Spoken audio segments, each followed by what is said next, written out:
Hello and welcome. We are in Yerushalmi, Berachos Daf Chaf Daled, and this is in the Oz V'Hadar print.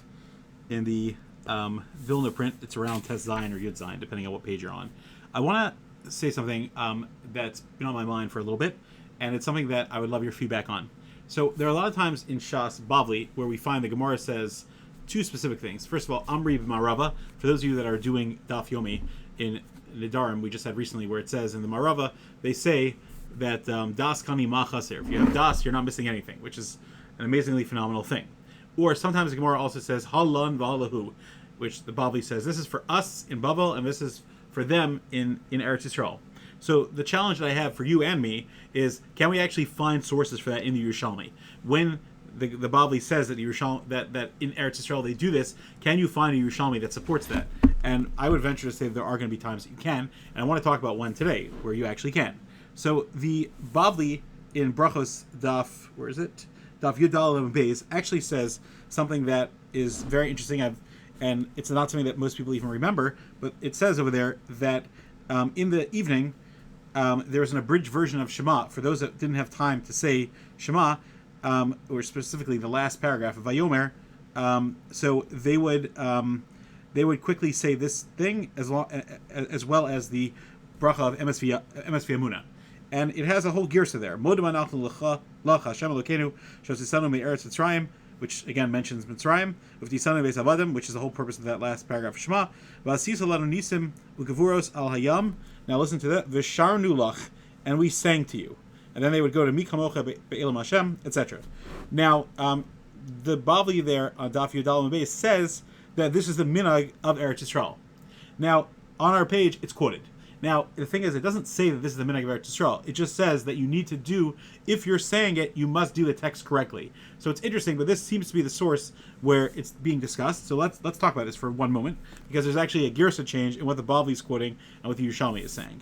So the Yerushalmi says that Rishmuel Bar Chanina says, a name of Hoshaya, that you should say Yotzer Aravari Choshech, and you're not allowed to say Yotzer Aravari Noga. So, which is also parallel in the Bavli, that it says the same thing, that you can't change the Choshech. You have to be Mazkir Midas Yom B'Layla, Midas Laila B'Yom, which we've talked about before, but very, very briefly, Al Regalachas. Shema is accepting Hashem Elokeinu, even when Hashem is Yudke Vavke Rachamim, and Elokeinu is Midas Adin, still it's Hashem Achad, it's all from the same source. So in Mela we say Yotzer Ar Avari Choshech. We mention Ar and Choshech not to say that they're two gods, but that Yotzer Ar Avari Choshech, because remember, one of the greatest reasons that the in the olden days people would deny God was because how could a good God create evil? So therefore they would try to explain there are two different gods. Anyway, so that's what you have to mention. And then Rav Chagai b'Shem of Abba Bar Zavda says Sham Sharulach. You have to say the text if you're doing the abridged version. So again, it doesn't say clearly that you would do it, but he just says you have to be careful when you're saying that abridged version at night. Sham Sharulach. You should say there they sang to you, which is talking about the Shiras Hayam. Delo Yemar Sham Hilu Lach. You can't say Hilulach. Okay?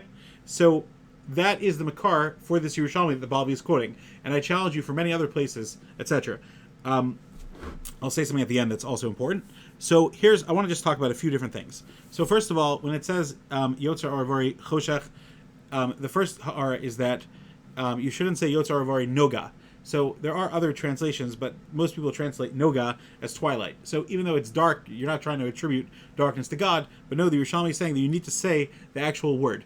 I don't recall what the lashon of the Bavli was. Maybe it was Borei Asakol, which we also mentioned that. It's interesting that the word Noga is used here. Maybe it's related to the Gemara earlier that we had way at the beginning in the Yerushalmi Berachos that says that the Geula of Klal Yisrael is mevatzvates. It sparks out like Ayelas HaShachar. Maybe there's some connection there to that element. I'm not sure, but I wonder about that. But I want to talk about what is the difference between Sham Sharulach versus Sham Hillulach. What shir means a song we sang, and Hillulu is also Hallel. So I spent a long time looking up malbims about shir, Zimra, Hallel. I can't really find that much, although it's interesting because the word Hillel also means night. So there's some element, there's an overlap. So the Pnei Moshe basically, remember the Rebbe the Gra, he basically laughs at me and he says, no, you missed the whole point.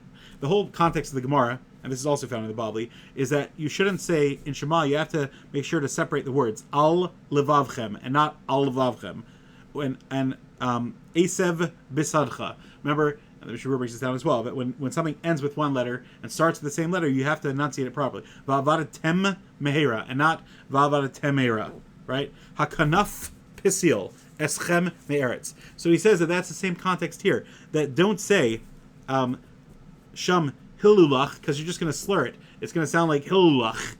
Instead, make sure you say the right words, which is sharulach. So you don't need to explain what the difference is. It's just a technicality.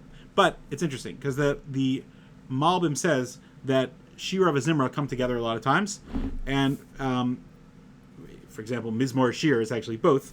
But he basically says that a Zimra is usually said on a spiritual thing that Hashem does for us, which is greater than a Shira. The Shir is said on natural things Hashem does. So there's an element of Yitzias Mitzrayim teaches us, like the Ramban says, Minanisim Agaluyim, a person from those big nisim, it teaches that Hashem is also al yisachash b'chol yom. He's watching over us. This is a good word for Hanukkah as well. Hopefully, we'll talk about it more.